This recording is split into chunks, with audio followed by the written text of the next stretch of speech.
मध्य प्रदेश में विधानसभा चुनाव में सरकार बनाने को लेकर कांग्रेस के स्टार प्रचारकों की चुनावी सभाएं शुरू हो गई है। जहां इसी क्रम में सोमवार देर शाम कांग्रेस की राष्ट्रीय महासचिव प्रियंका गांधी ने शहर रोबोट चौराहे पर संबोधित किया। इस दौरान मंच पर कांग्रेस के वरिष्ठ नेता सुरेश पचौरी, प्रदेश चुनाव प्रभारी रणदीप सुरजेवाला सहित प्रत्याशी व कई नेता मौजूद रहे।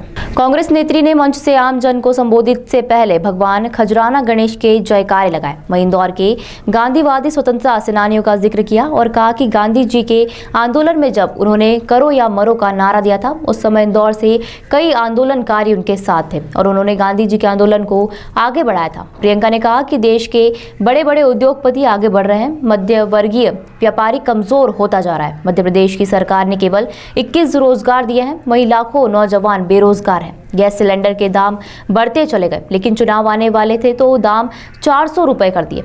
इस सरकार ने 22,000 घोषणाएं की, लेकिन मुश्किल से 22 घोषणाएं भी पूरी नहीं हुई है। वह बोली कि गांव की तरह गरीबी शहरों में भी बढ़ने लगी है। आज की राजनीति इस तरह हो चुकी है कि लोगों की उम्मीदें ही सरकार से कम हो गई है, क्योंकि आम जन को उसके जीवन की उपयोगी वस्तुओं के दामों में कमी सबसे ज्यादा जरूरी है। वह बोली कि मोदी जी कहते हैं कांग्रेसियों का खून खराब है, तो मैंने सोचा मोदी जी ने पैथोलॉजी लैब कब खोल ली। प्रियंका ने अपने भाषण में तमाम मुद्दों का जिक्र किया और भाजपा को जमकर आड़े हाथ लिया।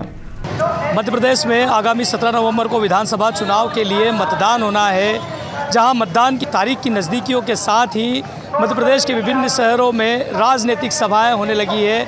इसी कड़ी में आज कांग्रेस की ओर से प्रियंका गांधी वाड्रा ने आज इंदौर के रोबोट चौराहे पर यानी कि विधानसभा क्षेत्र क्रमांक 5 में एक सभा को संबोधित किया।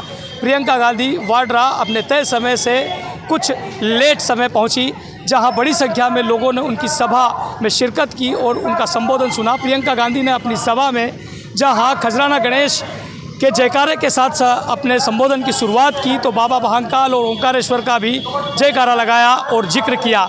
वहीं प्रियंका गांधी ने मोदी सरकार पर जमकर निशाना साधा तो कमलनाथ की सरकार बनने की आगामी समय में बात कही। वहीं प्रियंका गांधी ने बेरोजगारी को भी इस बार मुद्दा बनाया और मध्य प्रदेश की लंबे समय से चल रही बीजेपी सरकार में कई घोटालों का जिक्र करने की बात भी कही। प्रियंका गांधी ने इस दौरान कहा कि लंबी लिस्ट है उनके पास में घोटालों की, लेकिन वह अब लिस्ट पढ़ना नहीं चाहती और थक गई है पढ़ कर।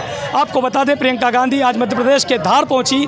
धार के बाद में जहां इंदौर के रोबोट चौराहे पर देर शाम उन्होंने सभा को संबोधित किया, जहां हजारों की संख्या में लोग उनकी सभा को सुनने पहुंचे।